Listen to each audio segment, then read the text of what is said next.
Today, we're going to be talking about triangles. Well, not really.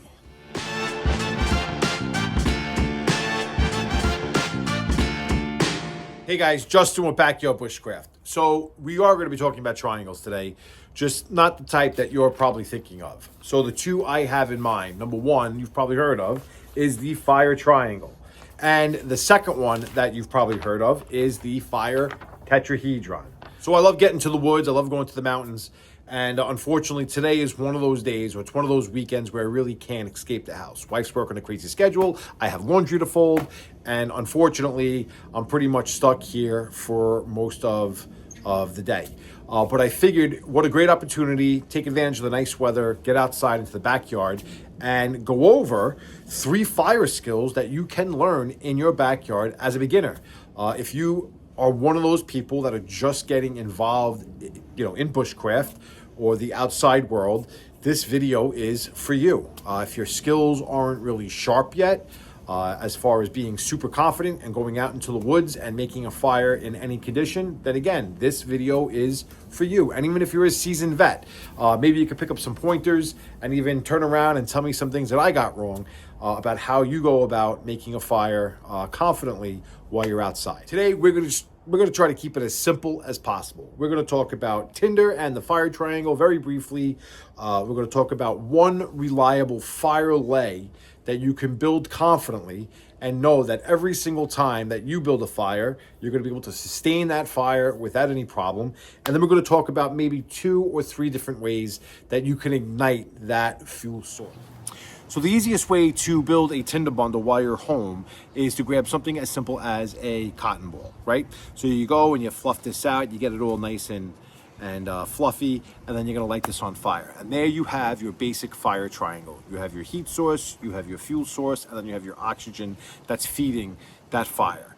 The problem with that is once you put this into like a bird's nest, or you add some more material to this, you may not have enough of this tinder to get that pile of debris or that next fuel source burning really well so you can sustain that fire for a long amount of time.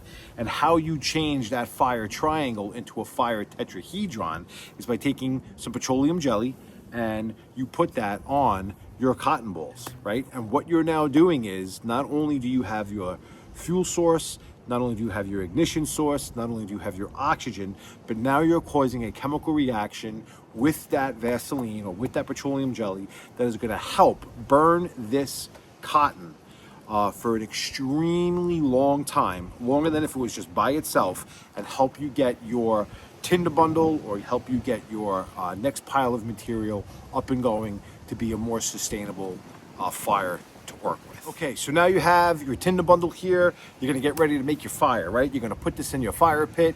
You're gonna set a flame to it. You're gonna get it going nice and good. It's gonna start burning, and then you're gonna throw this bad boy on it.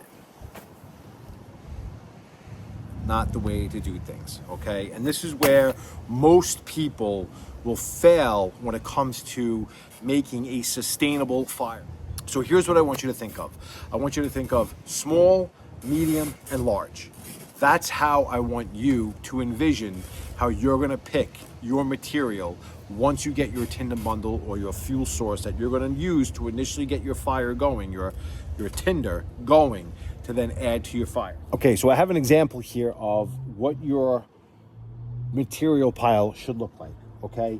So you have your tinder bundle, you're gonna put your tinder bundle in your fire pit, and then you're gonna get ready to light that on fire. And once that starts going, you're then gonna start with your small, medium, and large, okay? And just to give you an example of what you're not looking for, you're not looking for wood that's gonna do this, or sticks that are gonna do this. Okay, did you hear that, or did you not hear that?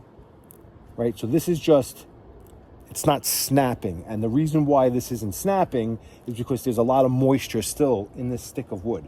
What you want to hear a distinct snap like that, and you have the perfect pile of material that you can put into your fire, okay? Once this starts going and it gets itself ignited, you can then put your medium material in, again, the size of your finger or the size of your number 2 pencil. And then once that starts getting really burning, then you can start adding your medium-sized wood and start building from there. Now everything sounds great, right? You got everything going the way you want it. You have your tinder bundle, you have your small, medium, and large sticks, and now you're gonna put everything together and your fire goes out. Why the hell did that happen? Well, probably because you didn't use the proper fire lay.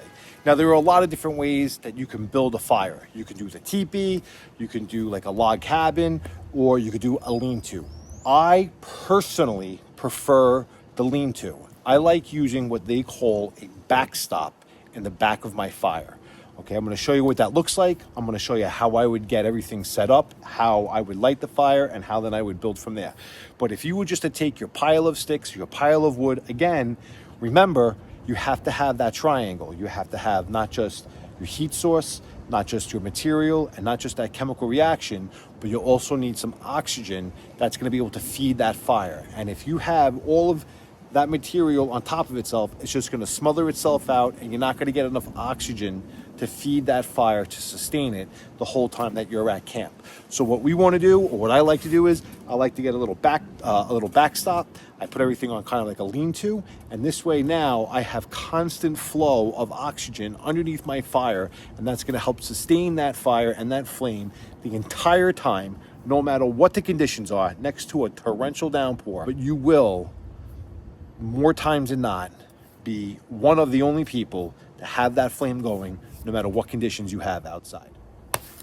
Okay, and now that brings us to our ignition source, right? There's multiple ways that you can obviously get a fire going, but we're gonna, like I keep saying, we're gonna be talking about the simplest ways today, and the most reliable way that I know of to always get a fire going is a lighter. Okay, it's part of my everyday carry. I don't smoke, but I always, no matter what, have a lighter in my pocket at all times, and that is the most reliable source of fire that you're going to come across when you're outside and you need to light a tinder bundle to get your fire going. Right. The second way, and this is, again, these are always in my fire kit. The second way that you can get a fire going very reliably is a set of matches. You don't necessarily need these. These are Yuko stormproof matches, right?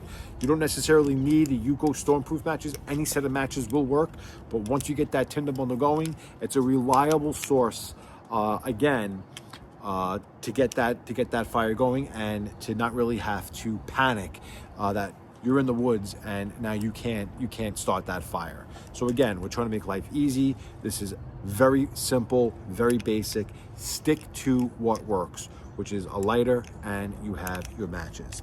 Then once your confidence starts to build, if you really want to get to it, you can go out there and you can get yourself a ferrocerium rod. This will throw sparks at any time of the day, no matter what weather you have in front of you, whether it's rain or snow. You will have a nice set of sparks that will fly off of this. And again, not super easy to use, right?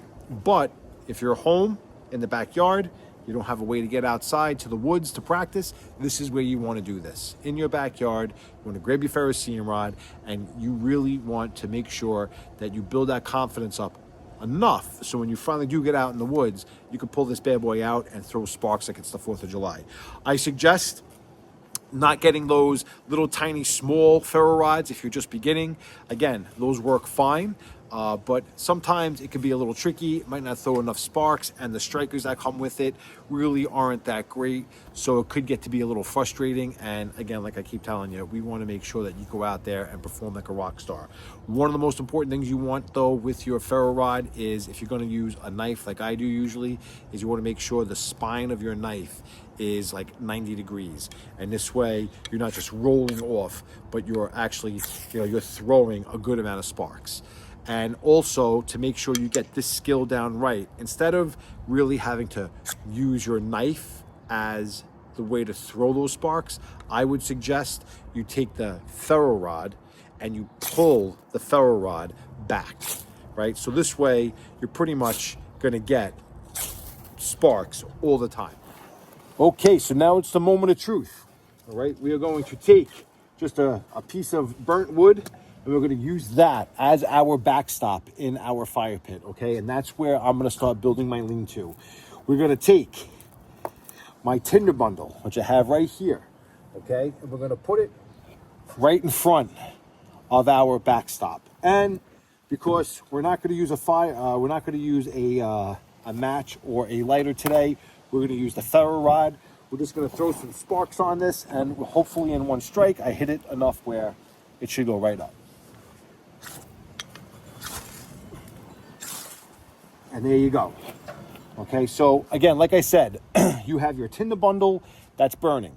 You have the petroleum jelly on that tinder bundle, which is going to act as a chemical reaction, and that's probably going to burn for close to 4 to 5 minutes. I am not worried at all that this is going to go out.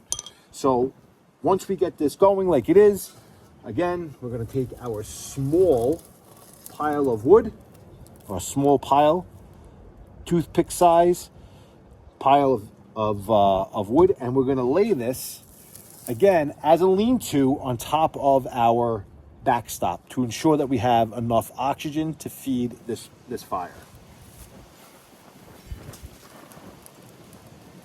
Okay, there you go. We have a nice fire that's already going. Once I have that going, okay, again, that is going to burn for quite a long time because I have the petroleum jelly on those cotton balls, and that is going to burn up really fast and really hot. Once I see that I have that going good enough, I'm then going to take my medium-sized material, and again, I'm going to put that on my fire. And that, again, as my little lean-to, I have enough oxygen floating underneath that wood and that material that is going to help feed that flame and help burn all of that material without me panicking or worrying that I am not going to have a sustainable fire.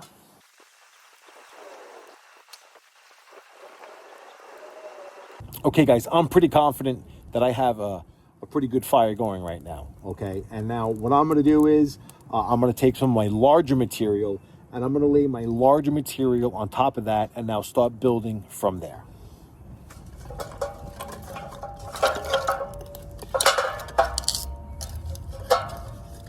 Again, maintaining that lean-to frame of mind where I'm going to utilize that backdrop, or that backstop, I'm sorry, and keep that fuel fed by the oxygen that's flowing through this fire pit.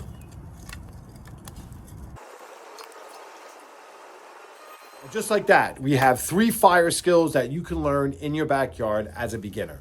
I know fire can be intimidating. The last thing you want to be is scared or not ready when you go out into camp or you go out into the backcountry. But I really think that if you nail those 3 things we went over today, your tinder bundle with that fire triangle in mind, your different material size, small, medium, and large, and then obviously your sources of ignition, whether you use a match, you use a lighter, or you use that ferrocerium rod. If you practice those skills regularly, you will be a step above everybody else that's out there. And I think if you're going to walk away with anything from this video, in my opinion, the most important piece of this whole puzzle is that backstop. Because again, you want to have, like I said, an even triangle there. You want enough combustion, you want enough heat, you want enough oxygen, and the only way you're going to get that with that chemical reaction to tie it all together is that lean-to with that backstop, so you can get all that oxygen really flowing underneath that fire. As you saw, that thing went up nice and quick, and we have a nice sustainable fire, so I can go outside and work on some things. But that's really it. So don't forget, guys, I have a new Etsy store, Backyard Bushcraft LLC. Again, I hate even pitching it, but if you want some nice, cool, reliable fire starters, okay, I have fire starters. They're made with some wood chips, 100% beeswax inside. These things, you come 9 in a package, and they haven't let me down yet. I have waxed hats with or without my logo on it, and I also have a couple other things that I'm working on. You can also get one of these American flags with or without a logo. And if you want some type of customized logo in there for yourself, send me a message and we can work something out. I do not make those flags. I have a friend of mine that also has a store on Etsy, and he makes them. But again, it's something that we can work out if it's something you're interested in. I totally appreciate any support that you throw my way. Like I said, it gives me the opportunity to just get a little extra funds going, so I can support the channel. I can get outside and continue doing what I really love to do. So that's gonna wrap it up, guys. That's really it. If you liked the video tonight, if you learned something, I really hope you did. Hit that like button. If you're not a subscriber yet, please subscribe to that channel. And more importantly, don't forget to ring that bell so you're notified every single time I make a new video. I really appreciate you guys checking me out today. This is Justin with Backyard Bushcraft, signing out.